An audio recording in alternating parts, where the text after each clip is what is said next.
Hey guys, Bill Maru from Bill Maru Toy Mechanics here, and I'm going to show you how to tighten the hips on a Plunderstrong. Now, as I'm recording this, these are brand new. They're amazing. They're pretty great, and they're better than great. But some of them have slightly loose hips. You'll notice here. They're not crazy loose or anything, and you can see just as this is straight out of the box. He has no problem standing or getting into some really cool poses.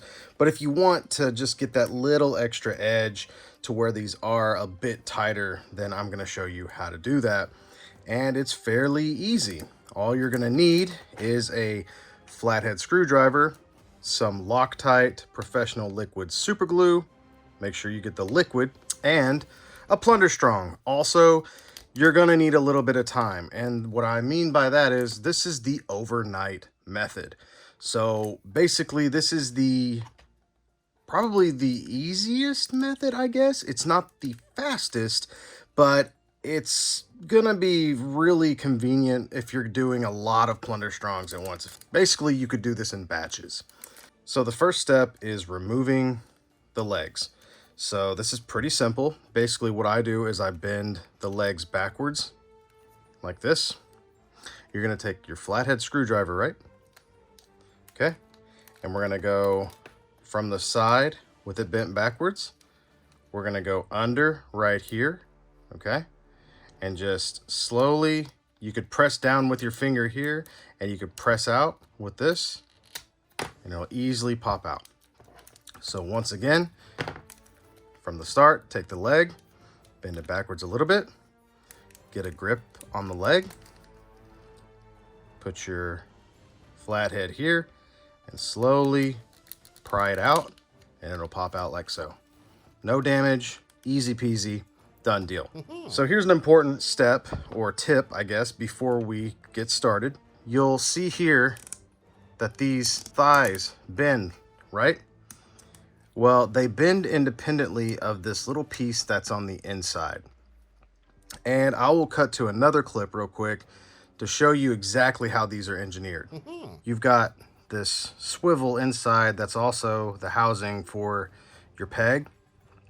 And basically these legs right here, these hip pieces, move independently, okay? So when you're putting glue in here, make sure that you stay only in this region. Don't get outside of that region or you're gonna mess up the engineering. So be very careful. It's pretty simple to not mess this up, but if you get too crazy, you could. So with that knowledge, now we know we only need to put glue on the interior. So we're gonna open up our glue here. Now this stuff can run out really fast, so just be very, very careful. You don't need a lot.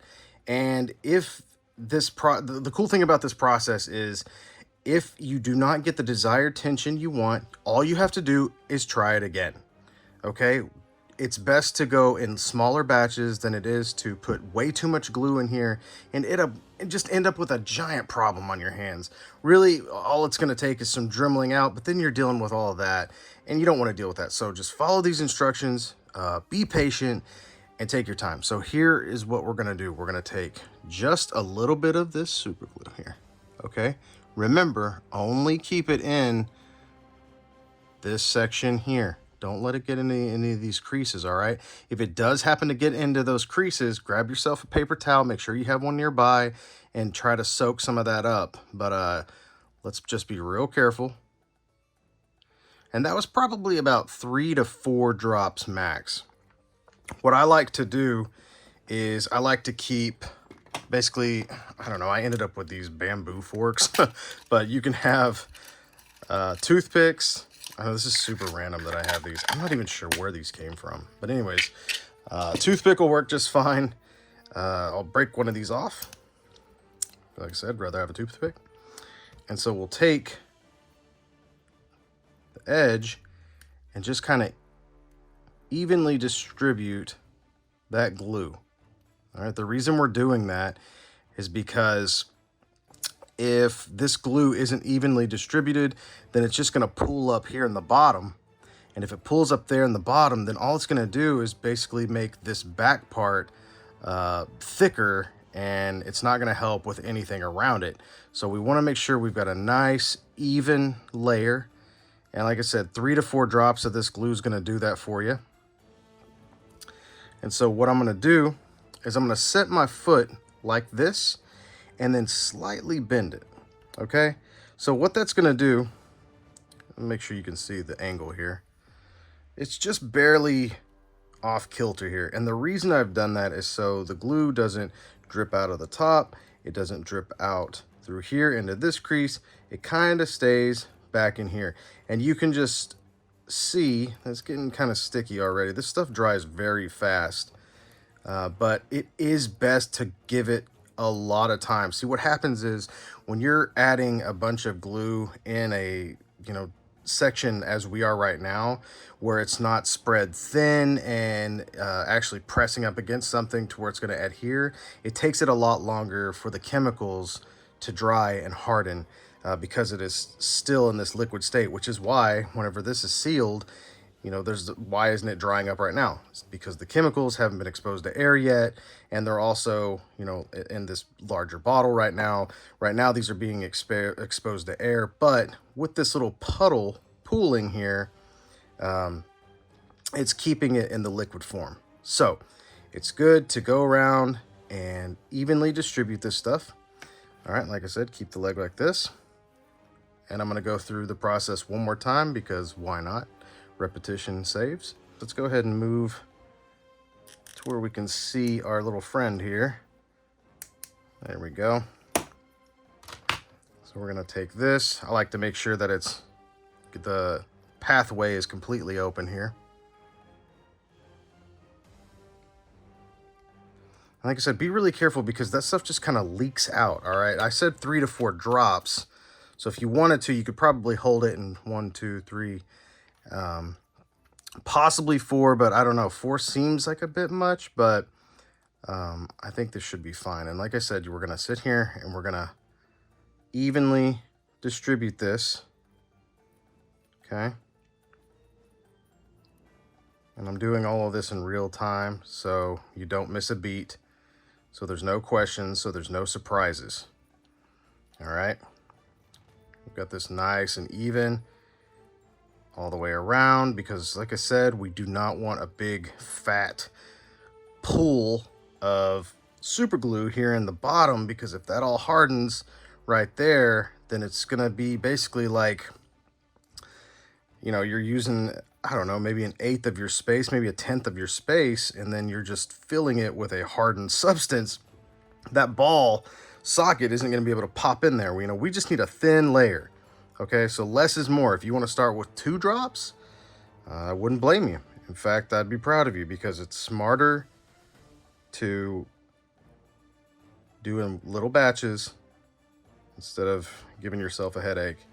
Now, since we've got the glue layered the way we want it to, now we have to wait until the next day. All right, just let these sit overnight. I know you're excited to play with your Plunderstrongs, but trust me, it's going to be so much more fun if you just wait and give it time. It's going to be worth it, okay? So once this dries, we're going to come back. We're going to pop these back on, and that's it. All right, good morning. So now it is morning, and I've let my glue dry. So now all we should have to do is take these and pop them on. They're going to be a little tighter to get on now since we have tightened them. So it's good to get a good grip. I suggest like your thumb around this arm and then your palm right here against the seat of the pants. Kind of push up this belt a little bit. Make sure that's not going to get caught in the way. And come in under the belt like so. And make sure that you're going to get these lined up right here, the peg and the socket. And you should just be able to press in to the side like so. You'll hear a little successful, satisfying pop. And let's do the same thing with this one. So lift up the belt, under the belt, put that on, get a good grip here with your thumb, put your palm against his hip. There we go. And now Got nice, tight hips. Just to give you an idea as to what this guy can do. Now we can do all sorts of crazy stuff and posing like this. I mean, the balance on these guys is already incredible, but just to give you one of those, you know, like a epic running pose, not to mention these, just all the articulation that they added into these guys are so, it's so good. Look at this big guy running at you. Just I love it. Love it so much. I love these guys. God, I love Plunderlings. All right. That's all for today. I hope you guys learned something. As always, please take care of each other. And remember that the impossible just takes a little longer. Take care.